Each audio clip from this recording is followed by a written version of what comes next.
Friends, हम लोग principles of accounting पढ़ रहे थे। उस सीरीज़ में हम लोगों ने 5 प्रिंसिपल्स कंप्लीट कर लिए थे। आज की क्लास में जो रिमेनिंग प्रिंसिपल्स है वो डिस्कस करते हैं। इसके बाद नेक्स्ट प्रिंसिपल है जो कि 6th प्रिंसिपल है, मोस्ट इम्पॉर्टेंट प्रिंसिपल माना जाता है, कंजर्वेटिज्म, या इसको बोलते हैं प्रूडेंस। प्रूडेंस प्रिंसिपल क्या कहता है? Do not provide for the anticipate gains but provide for the anticipated losses. मतलब अगर आगे चल के कोई नुकसान लग रहा है कि हो सकता है तो उसके लिए तो अभी से प्रोविज़न बना के चलो, उसके लिए तो पैसे को अभी से सेट असाइड करके चलो। लेकिन अगर आगे चल के लग रहा है कोई फ़ायदा होने वाला है तो जब फ़ायदा होगा उसको तभी रिकॉर्ड करना। समझ में आई बात? अगर हम एक एग्जांपल के साथ इसको डिस्कस करें, हमारे डेटर हैं, एक हमारा सप्लायर, एक हमारा कस्टमर है जिसको हमने बहुत लाखों में सामान बेचा हुआ है। अब हमें कहीं से खबर मिलती है या न्यूज़पेपर में हम पढ़ते हैं कि वो उसके यहाँ कोई लॉस हो गया है, फायर वगैरह हो गई जिसमें उसका सारा सामान जलकर राख हो गया है। इससे पता चल गया कि उसके तो नुकसान हुआ ही है, बट वो अपने जितने भी उसके जिन्होंने उनको सामान सप्लाई किया होगा वो उनको पैसे तो दे नहीं पाएगा क्योंकि उसका खुद का सामान इतना नुकसान हो गया। अब अगर हम उससे बात भी करें और वो ये कहता है कि आपको तो सिचुएशन पता ही है, तो इस सिचुएशन में मैं आपको कैसे पैसे पे कर पाऊँगा, ये क्या हो गया? हमारा डेट डाउटफुल हो गया। उसने बिल्कुल मना नहीं किया कि मैं अभी तो फ़िलहाल दे ही नहीं सकता, लेकिन सिचुएशन ऐसी लग रही है कि शायद ये पैसा कहीं थोड़ा बहुत डूब जाएगा या हो सकता है पूरा ही डूब जाएगा। इसके लिए हम एक प्रोविज़न बनाते हैं, इसको बोला जाता है, ये सब आप आगे चल के पढ़ोगे, अभी थ्योरेटिकल है। प्रैक्टिकली कैसे बनता है, कितना अमाउंट होता है, आगे चल के सब पता चल जाएगा, लेकिन अभी थ्योरी में आया है तो डिस्कस तो करना पड़ेगा। इसको बोलते हैं प्रोविज़न फॉर डाउटफुल डेट। ये डाउटफुल है डेट कि पैसे रिसीव होंगे या नहीं होंगे। समझ में आई बात? तो इसके लिए हम अभी से प्रोविज़न बनाकर चलते हैं। लेकिन अगर उल्टा केस हो, कोई क्रेडिटर हो, और क्रेडिटर कौन है? जिसको हमें आगे चल के पैसे देने हैं। अब अगर उसको हमारे को 20 लाख रुपए हमें पे करने थे, हम उससे बात करते हैं कि कुछ हो सकता है कि आप कुछ डिस्काउंट दे सकते हैं क्या? तो वो कहता है हाँ बात कर लेंगे, 10% कम कर देंगे, कोई बात नहीं, जब देख लेंगे 10-5% कम कर देंगे, आपका अमाउंट कर देंगे, अमाउंट कम अभी करा नहीं है कम। तो आप अभी से ये नहीं कह सकते कि 20 लाख का 10% जो 2 लाख रुपए हुए तो 2 लाख रुपए का हमें फ़ायदा हो गया, अभी से हम अपनी इनकम में रिकॉर्ड कर लें, बिल्कुल भी नहीं। तो जब प्रॉफिट होगा एक्चुअल में तब रिकॉर्ड करना, लेकिन अगर कोई आगे चल के लॉस दिख रहा है तो उसको हम अभी से रिकॉर्ड कर देते हैं। समझ में आई बात? तो ये चीज़ होती है, इसको बोला जाता है प्रूडेंस या कंजर्वेटिज्म। इसके लिए एक और एग्जाम्पल होता है और बहुत इंपॉर्टेंट एग्जाम्पल है वो क्लोजिंग स्टॉक जो होता है। क्लोजिंग स्टॉक क्या होता है? जो गोडाउन में हमारे एंड में सामान पड़ा है, साल के एंड में, उसको क्लोजिंग स्टॉक बोला जाता है।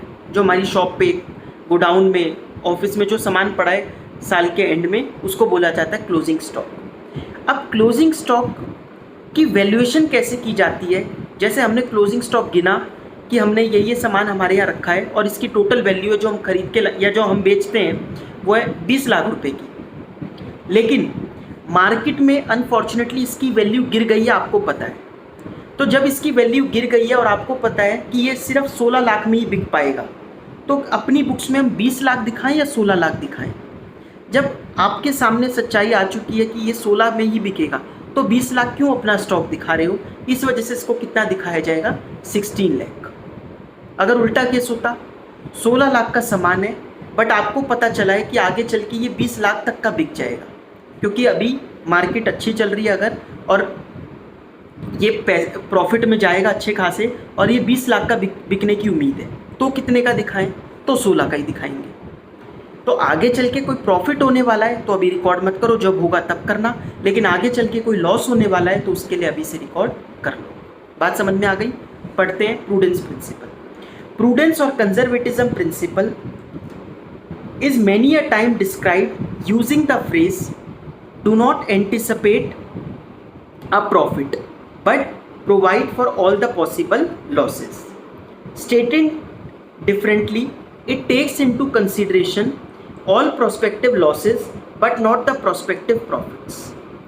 The application of this concept ensures that the financial statements do not paint a better picture than what it actually is. जो एक्चुअल में उससे ज़्यादा ज़बरदस्ती अच्छी ना दिखाएं हम अपनी बुक्स ऑफ अकाउंट्स को। समझ में आ गई बात? For example, closing stock is valued at lower of cost और net realisable value, market value, और making the provision for doubtful debts and discount on debtors in anticipation of bad debts and discount. सारे example हमने जो discuss किए वही है। ये कह रहा है क्लोजिंग स्टॉक को कम पे वैल्यू किया जाता है, कॉस्ट और मार्केट वैल्यू।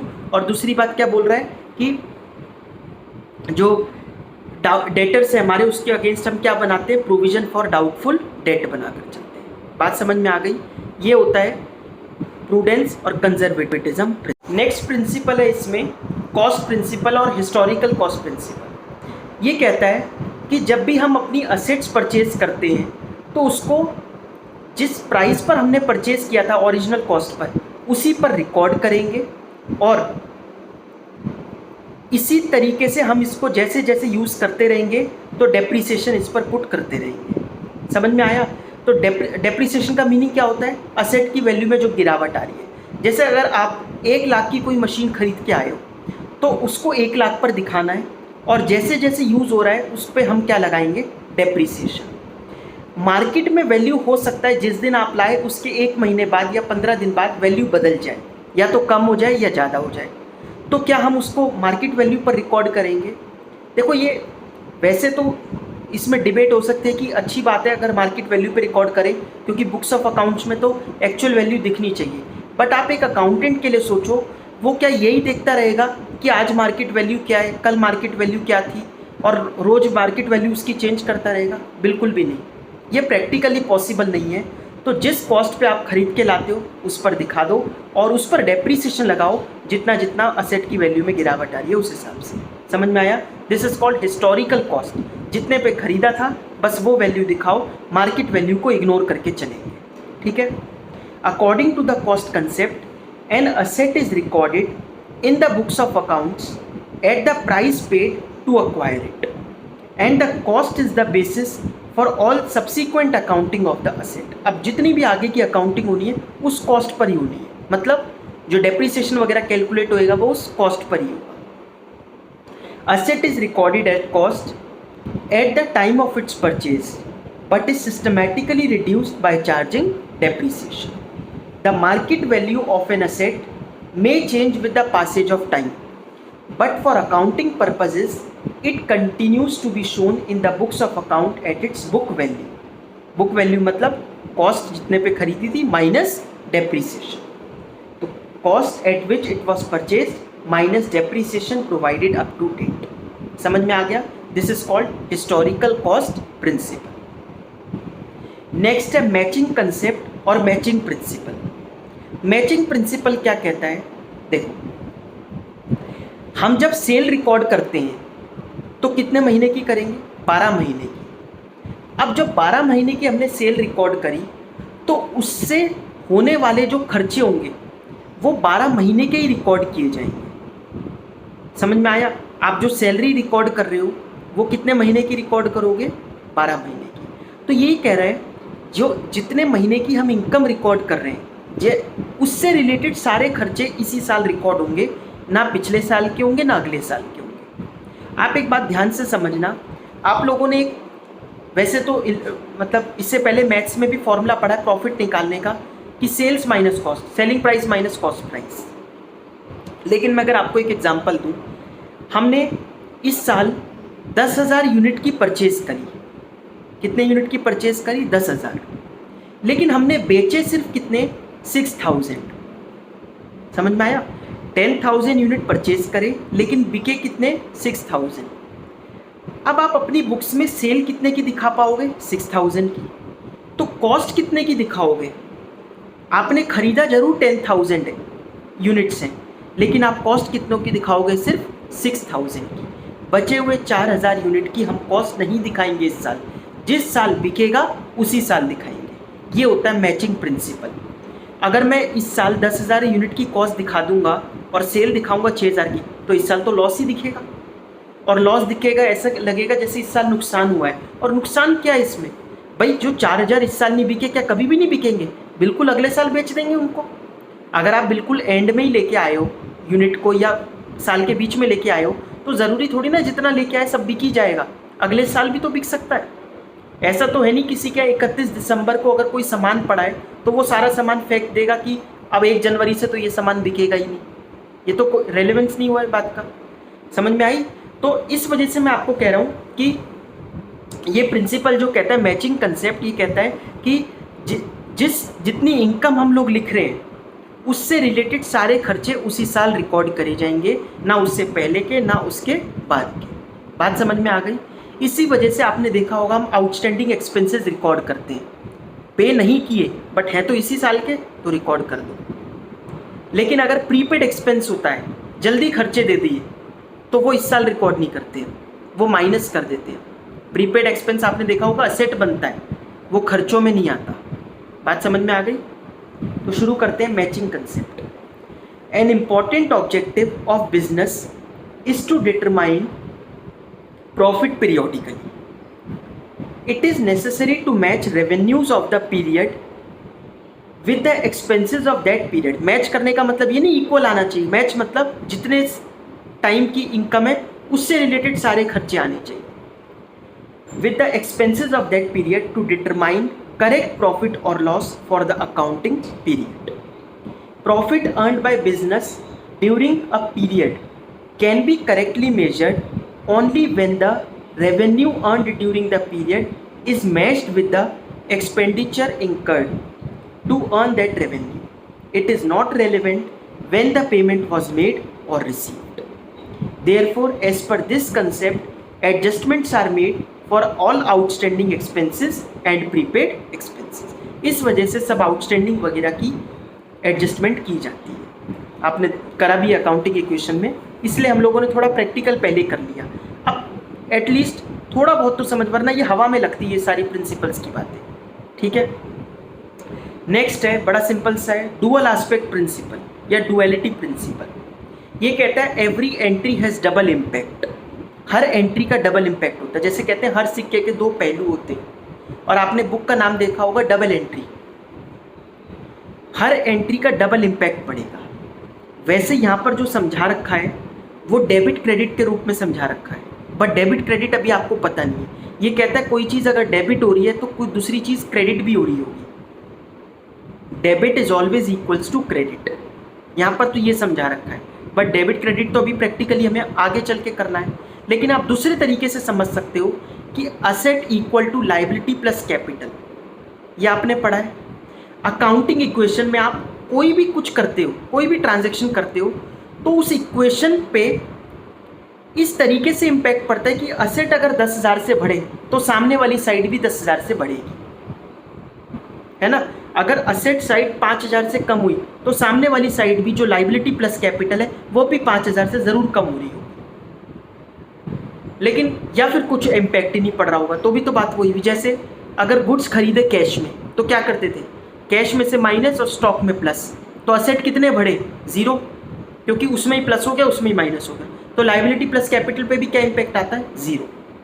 इसको बोलते हैं duality principle, every entry has double impact. According to the dual aspect concept, every transaction enter into by an enterprise has 2 aspects, a debit and a credit of equal amount. Simply stated, for every debit there is a credit of equal amount in one or more accounts। यहाँ पे debit credit से समझा रखा है, बहुत जल्दी आपको समझ में आ जाएगा। डेबिट क्रेडिट बस अब हम करने ही वाले हैं 2 चैप्टर के बाद। It is also true vice versa. For example, Rahul starts a business with capital of ₹1 lakh. There are 2 aspects to the transaction. इन्होंने इसको on one hand the business has an asset of 1 lakh, इन्होंने डेबिट क्रेडिट से भी समझा रखा। लेकिन आपको वैसे भी पता है अगर यहाँ राहुल स्टार्ट करेगा कैपिटल से बिजनेस को, तो क्या करोगे आप, असेट में एक कॉलम खोलोगे कैश का, वहाँ बढ़ा दोगे कितने रुपए, 1 लाख, कैपिटल में भी बढ़ा दोगे 1 लाख, तो दोनों साइड कितने कितने से बढ़ गई, 1 लाख रुपीज़। तो every entry has double impact.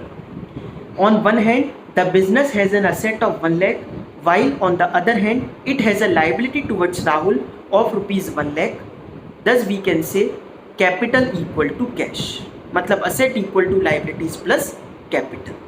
समझ में आ गई बात? ये होता है डुअलिटी प्रिंसिपल। नेक्स्ट है revenue recognition concept. Revenue recognition concept क्या है, पढ़ते हैं। According to the revenue recognition concept, it is revenue is considered to have been realized when a transaction has been entered into and the obligation to receive the amount is established।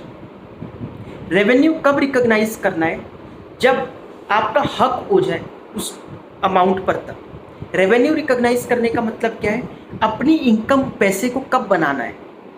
जब आप पर उसका पूरा हक हो जाए तब बनाना है। मतलब क्या हुआ?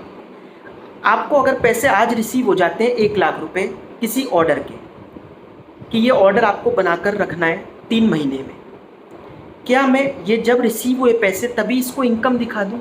बिल्कुल गलत है। अभी आपके पास, आप पे पैसा तो आ गया बट हक नहीं आया। हक कब आएगा? जब आप ये पैसा ये जो गुड्स ऑर्डर दिया है उसने गुड्स का, या बनाकर तैयार कर दोगे और उसके घर पर भेज दोगे, उसके ऑफिस में भेज दोगे। जब आप भेज दोगे तब ये ऑब्लिगेशन पूरी हो जाएगी। ये ऑब्लिगेशन पूरी होते ही इस 1 लाख रुपए को आप क्या बना सकते हो? अपनी इनकम। तो रेवेन्यू रिकॉग्निशन कंसेप्ट कहता है रेवेन्यू तब रिकॉग्नाइज करना है जब इससे जुड़ी हुई जो ऑब्लिगेशन है हमारी, जो ड्यूटी है हमारी, वो पूरी हो जाए तब। समझ में आ गया? उल्टा केस हो, पैसे आज रिसीव नहीं हुए लेकिन सामान बेच दिया 1 लाख रुपए का, तो 1 लाख रुपए का हम, आपको पता ही है, डेटर अकाउंट, डेबिटर को हम क्या बढ़ा देते हैं और सेल इंक्रीज कर देते हैं। सेल मतलब प्रॉफिट इंक्रीज हो जाता है, और प्रॉफिट कहाँ जाता है? कैपिटल में ऐड हो जाता है। पढ़ा है आप लोगों ने?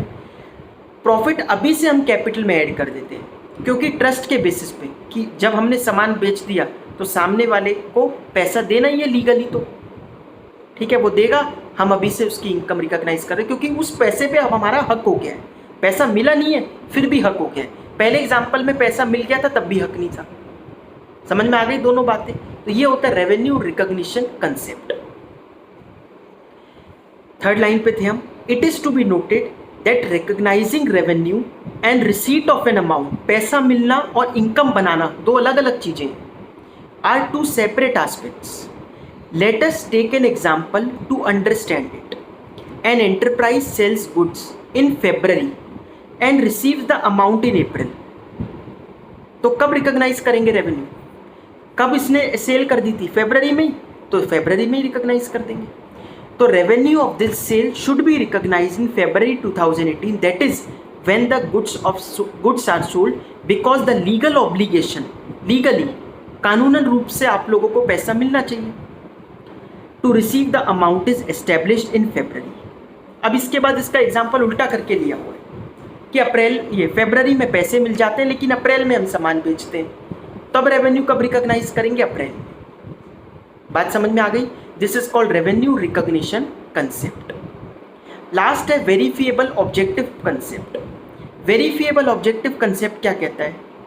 ये कहता है कि कोई भी एंट्री जब पास करता है एक अकाउंटेंट, उसके पास उस एंट्री को पास करने के लिए कोई ना कोई प्रूफ होना चाहिए। मतलब जैसे अगर सेल की ट्रांजैक्शन करी तो सेल के लिए सामने वाले को आप लोगों ने बिल तो दिया ही होगा। बिल की कॉपी एक शॉपकीपर भी रखता है, सेलर भी रखता है, तो वो बिल लगाना है साथ में। अगर आपने किसी से सामान खरीदा, वो ट्रांजैक्शन कर रहे हो, तो उस एंट्री के साथ आपको बिल लगाना होता है। देखो इसको वाउचर बोलते हैं। ये एक एक एंट्री जो है ना वो वाउचर में होती है, आगे एक चैप्टर आएगा। अकाउंटेंट के पास उसने जितनी भी एंट्री करी है उसके लिए उसके पास रेलेवेंट डॉक्यूमेंट ज़रूर होना चाहिए। ऐसा प्रिंसिपल इसलिए बनाया गया है, इससे फ्रॉड नहीं होगा। अगर वो ये कह दे बस मैंने खर्चा करा, 10,000 रुपये इसको दे दिए, अब वो ध्यान नहीं है किसको दिए, या 10,000 रुपये का भाई जो बिज़नेस में चाय पानी वगैरह आता है, खाना पीना आता है महीने भर का, उसमें उड़ गए पैसे, उसमें चले गए, और उसने एक बार में 10,000 की एंट्री कर दी। ऐसा भी तो हो सकता है उसमें से 7,000 रुपये उसने अपनी जेब में डाल लियो और कह दे बस खर्चा हुआ है, सामान आया था, कोई रिकॉर्ड ही नहीं। इस वजह से यह वेरीफिएबल ऑब्जेक्टिव प्रिंसिपल, आप एक एक रुपये की जो एंट्री कर रहे हो, जितने भी एंट्री कर रहे हो, उसके लिए आपके पास प्रूफ अवेलेबल होना चाहिए। कोई भी पूछे तो आप बता सकते हो कि ये पैसा यहाँ गया है। भाई जिससे भी, अब जैसे मैंने एग्जांपल दिया कि खाना वगैरह आया था, जैसे कोई कस्टमर आता है, कोई हमारा सप्लायर आता है, तो उसके लिए खाना वगैरह अगर आता है तो उसके लिए बिल तो आता होगा, तो वो बिल जो है वो संभाल के रखने हमारे को, तो ये कहलाता है वेरीफिएबल ऑब्जेक्टिव प्रिंसिपल। ठीक है, पढ़ते हैं इसको। The verifiable objective concept holds that accounting should be free from personal bias. Measurements that are based on verifiable evidences are regarded as objective. It means all accounting transactions should be evidenced and supported by business documents. These supporting documents are cash memo, invoice, sales bill, etc. समझ में आ गया? तो इसके लिए कोई ना कोई बिल अवेलेबल हमारे पास होना चाहिए। सारे प्रिंसिपल्स आप लोगों को समझ में आ गए? एक बार इन प्रिंसिपल्स को रिवाइज कर लेना, बाकी चीज़ें हम लोग नेक्स्ट क्लास में करेंगे।